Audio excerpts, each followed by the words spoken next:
आता आपल्या आवडत्या मालिकेचे संपूर्ण भाग मालिका प्रसारित झाल्यानंतर लगेचच पाहू शकता फक्त सन नेक्स्ट वर. भारतातील प्रेक्षकांसाठी मोफत सेवा. सॉरी, मी विचार करत होतो की ते बाहेर गुरुजी आलेत ना, त्यांना तुझा हात दाखवून तुझं भविष्य बघूया. चंदू काका ऐका ना माझं, तुम्ही जा, मी आलेच पोहे घेऊन. तू ऐकणारच नाही का माझं? ठीक आहे, नको ऐकूस. हा, मी माझ्या नातीला घेऊन जाईल. हा, तुझं भविष्य विचारूया आपण. विचारूया ना. अहो चंदू काका, कशाला?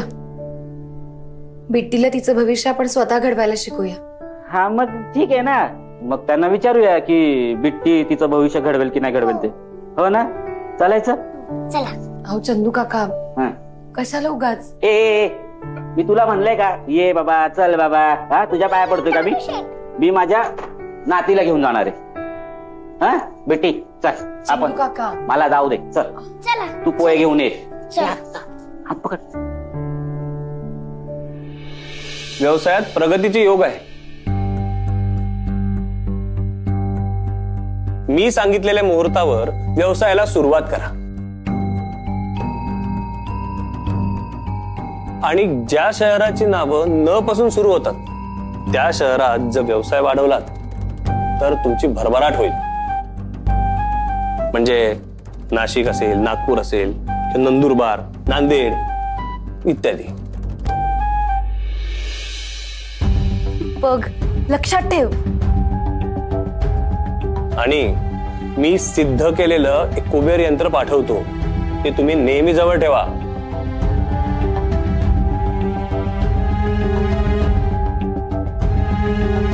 चंदू, तू का आलास इथे? दिसत नाहीये काय चाललंय ते? त्यासाठी चालूय. म्हणजे गुरुजी,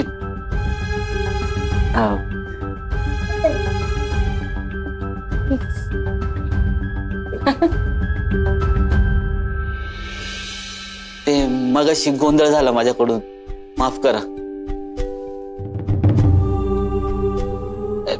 ही माझी नात आहे, हिचं भविष्य विचारायचं होतं. पावळटस का तू?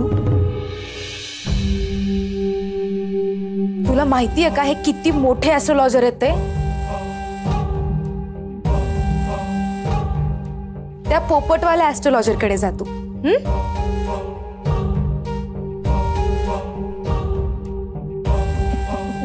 या मेडच्या मुलीचं भविष्य ते काय असणार आहे?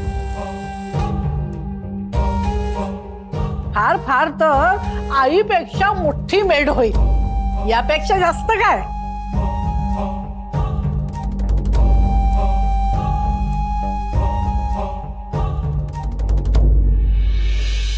तुला कळत नाही जा म्हणलं ते? सोहा, अगं विचारू दे ना त्याला. मम्मी, यांची फीस अफोर्ड तरी करू शकणार आहेत का हे लोक? त्याची काळजी तुम्ही नका करू वहिनी. बिट्टी जरी एका मेडची मुलगी असली ना तरी स्वतःच्या कष्टाचं कमवून खाते.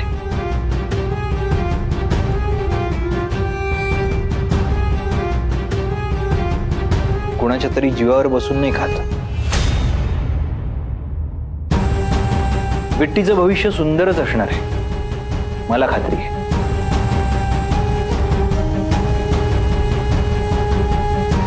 गुरुजी, पहा ना आमच्या बिट्टीचा हात. ये बळा, ये. खरं तर लहान मुलांचे हात बघत नाही, कारण रेषा पुसट असते. मी प्रयत्न करतो एकदा.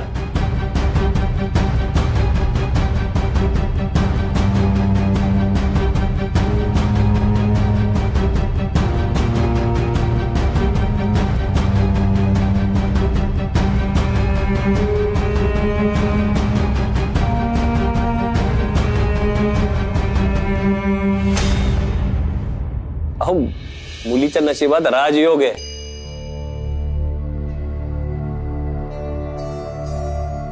खूप चांगलं नशीब घेऊन जन्माला आली.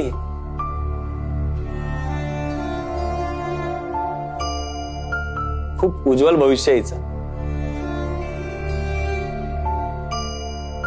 हो मग आहेच आमची बिट्टी राजकन्या. खरंय खरंय. या नाही झाला माझा ब्रेकफास्ट. गौरी, अगं बिट्टीच्या नशिबात राजयोग आहे.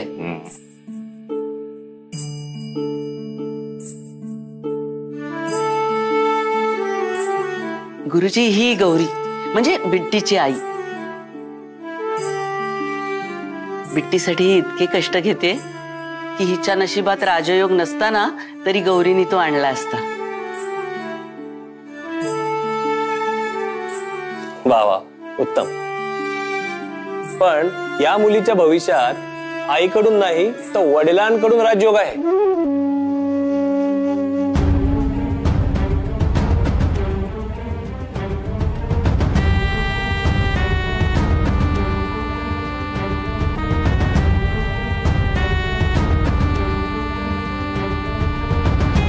पण हिला डॅड कुठे आहेत? वहिनी,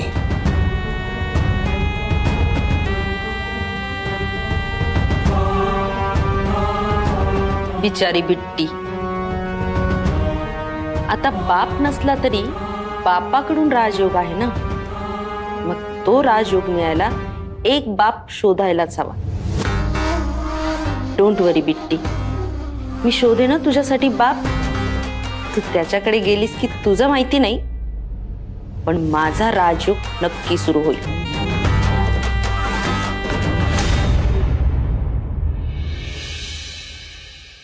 रेवती, तो गुरुजी तर मला भामटाच वाटला ग. त्याला खरंच काही येत होतं का? काय तर म्हणे बिट्टीच्या आयुष्यात राजयोग,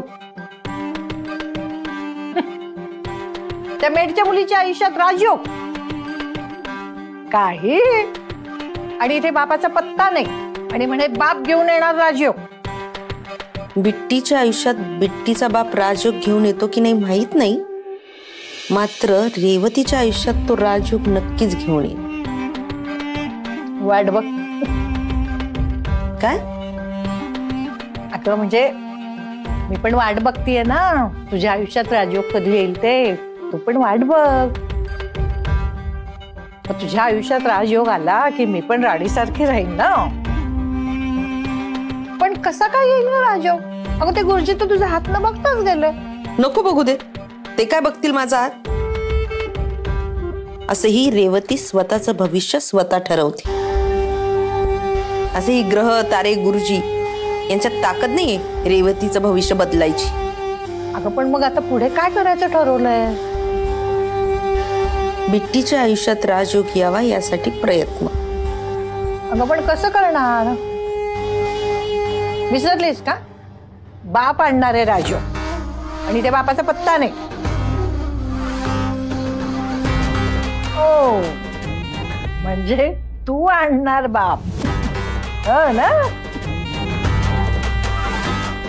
बिट्टीच्या बापाला शोधायलाच हवं, आणि नाहीच सापडला तर नवीन बाप आणायला हवा.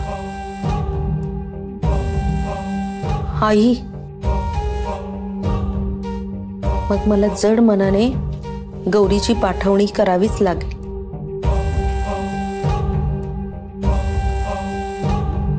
जा मुली जा, मी देईन त्या घरी सुखी राह. ओ ग बाई गौरी, जा बाई जा. आता परत कधी या घरी येऊ नको ग.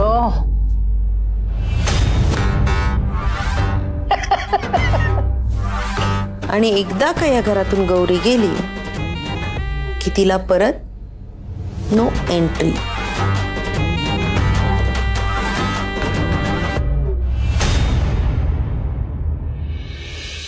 हा, मी बोललो त्यांच्याशी.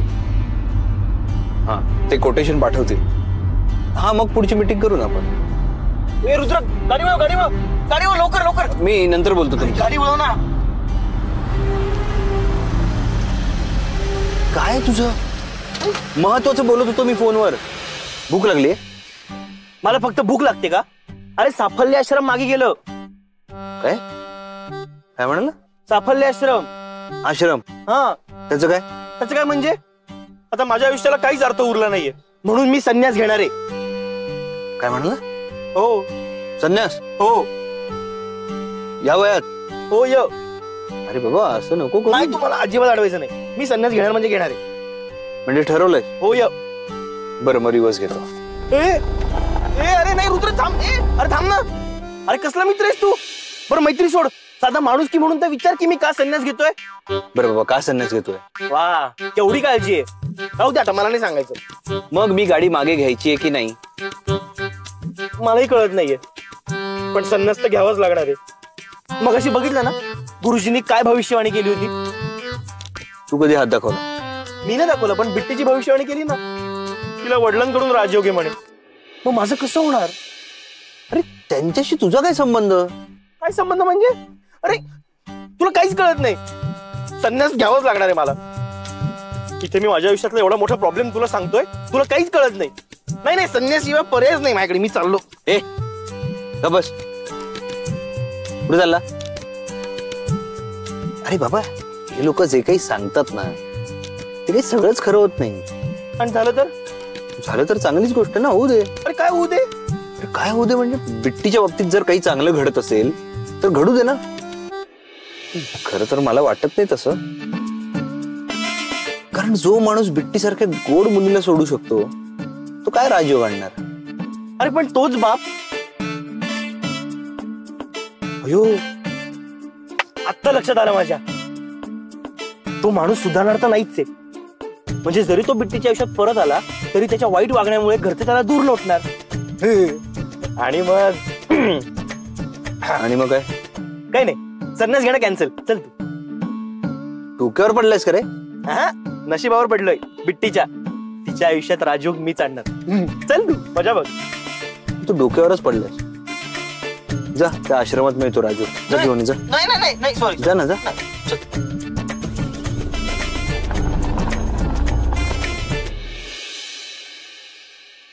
गौरी, तुला कळलं ना गुरुजी बिट्टीला काय म्हणाले ते? हो.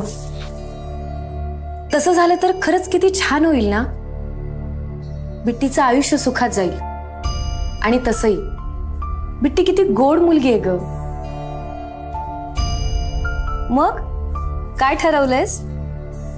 कशाबद्दल? अगं कशाबद्दल म्हणजे तू बिट्टीच्या बाबांना परत भेटणार आहेस का? यांना कसं सांगू? मला नाही माहिती बिट्टीचे आई बाबा कोण आहेत ते. ती माझी मुलगी नाहीये.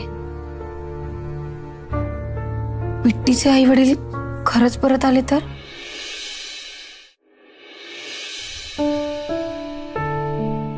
गौरी, काय झालं? बरं एक सांगू? हे बघ गौरी, तुमच्या दोघांमध्ये जे काही झालं त्याचा तुला नक्कीच त्रास होत असणार आहे, माहितीये मला. पण अगं आई शेवटी आपल्या मुलाच्या भल्याचाच विचार करते ना ग. आणि वडिलांच्या येण्याने बिट्टीच्या आयुष्याचं भलं होणार असेल तर काय हरकत आहे प्रयत्न करायला? कुणास ठाऊक, कदाचित ते बदलले असतील तर? त्यांच्या मनात तुझ्याविषयी प्रेम निर्माण झालं असेल तर? प्रेम निर्माण व्हायला मी त्या माणसाला कधी पाहिलंच नाहीये.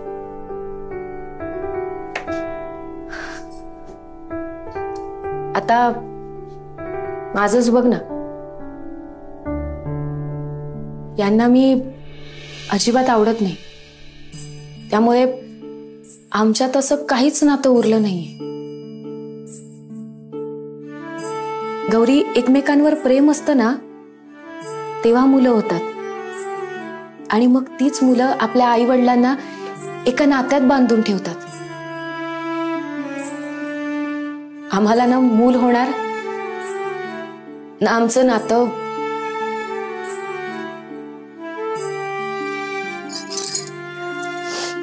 पण तुझं तसं नाहीये. हे बघ, तुमच्यात जे काही वाद असतील ना ते आपण बोलून मिटवू.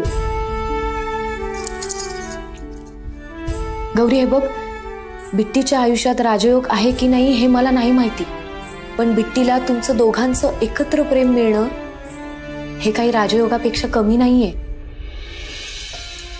मला खरंच असं वाटतं की तुम्ही दोघांनी परत एकत्र येण्याचा विचार करायला हवा. गौरी, करशील ना विचार?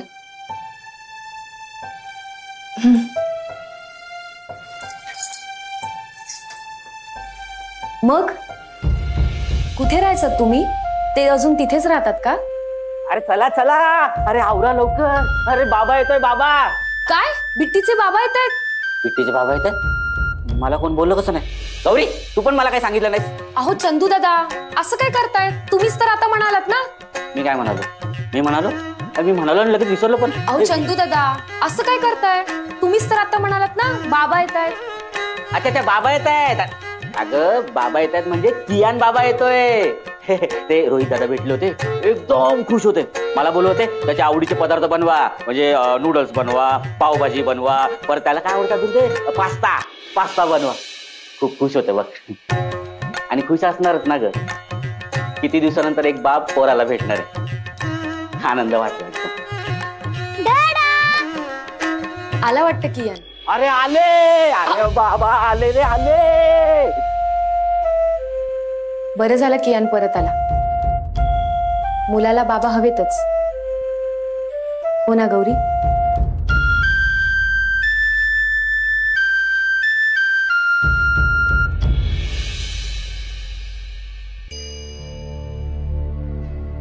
हे काय तू चेंज का केलंस? या घरातली चीप मेड आहेत ना, कॉफी सांडली माझ्या आउटफिटवर. ओके तू शांत हो, कियान येणार आहे ना आता.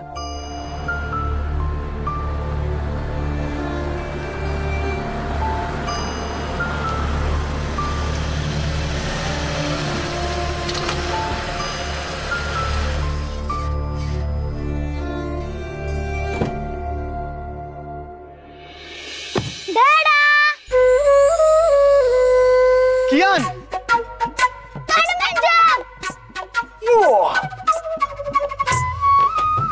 How are you, Chan? तुला कधी मी जवळ घेतो असं झालं होतं मला. डॅडा, एक सिक्रेट सांगू? सांग ना. मम्माने मला म्हटलं की तुला विसरून जा म्हणून, पण तरी मी तुला मिस केलं. मामा आणि ग्रँडपाने खूप टॉयज आणले, पण मला डॅडा हवा होता. आता तुला माझ्यापासून कोणच लांब घेऊन नाही जाणार, मम्मा पण नाही. मी असं होऊच नाही देणार, आय प्रॉमिस. खरंच मुलाशिवाय बापच पोरका होतो. आजचा दिवस काही खरा दिसत नाही रेवती. हे बघ ध्यान आलंय.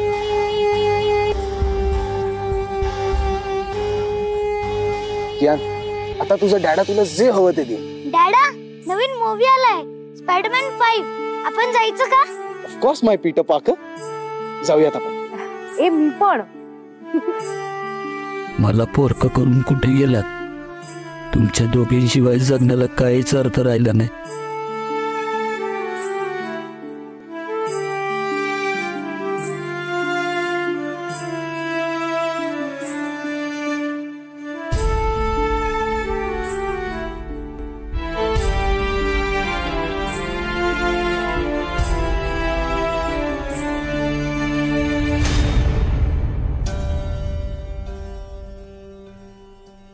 तो बघ, अजून एक बिचारा दुःखी बाप.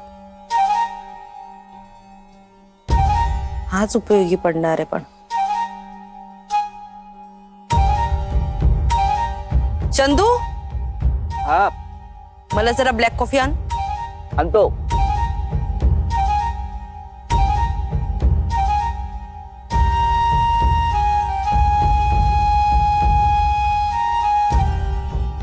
कामाला लागलं पाहिजे.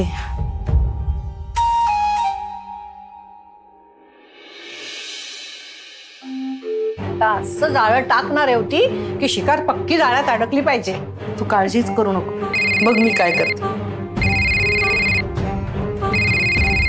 प्लॅनला सुरुवात केली नाही, आला हिचा कॉल. रिद्धी आता काय म्हणेल माहितीये? गौरी गेली का घराच्या बाहेर? तुम्ही तुम्ही गौरीला घराच्या बाहेर काढलं की नाही बघ. हॅलो, हा बोल रिद्धी.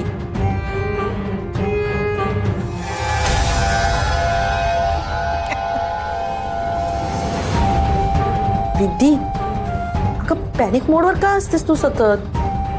डोंट वरी, गौरी यावेळेस घराबाहेर जाणार कायमची. अगं पण यावेळी हा प्लॅन सक्सेसफुल होणार आहे. अगं काय बरं झालं, सुंटे वाचून खोकला गेला. अशी आता उपयोगी पडणारच नव्हती. अरे कॉफी रे कॉफी, तेरा रंग काला, हे घ्या कॉफी. थँक्यू. माझी ठेव तिथे. इथे. आणि काय चंदू, आज अगदी खुशीत दिसतोयस. वा चंदू, साडी आज खुश आहे. नंदिनी पगार वाढून दिला की काय, की पोच बदलवली रे? नाही नाही नाही, पगाराचं काय नाही. ते कियान बाबा आलाय ना, रोहित दादा एवढे खुश होते, त्यांना बघून मला पण लय आनंद झाला. मी काय करतो, आज आहे ना जेवणामध्ये ना मस्त चमचमीत बनवतो. काय म्हणता? हो का? कर कर, आणि जरा जास्तीच कर. हो चालतंय. पाहिलं का रेवती, अगं स्वतःची पोरगी भेटल्यासारखा आनंद झालाय त्याला.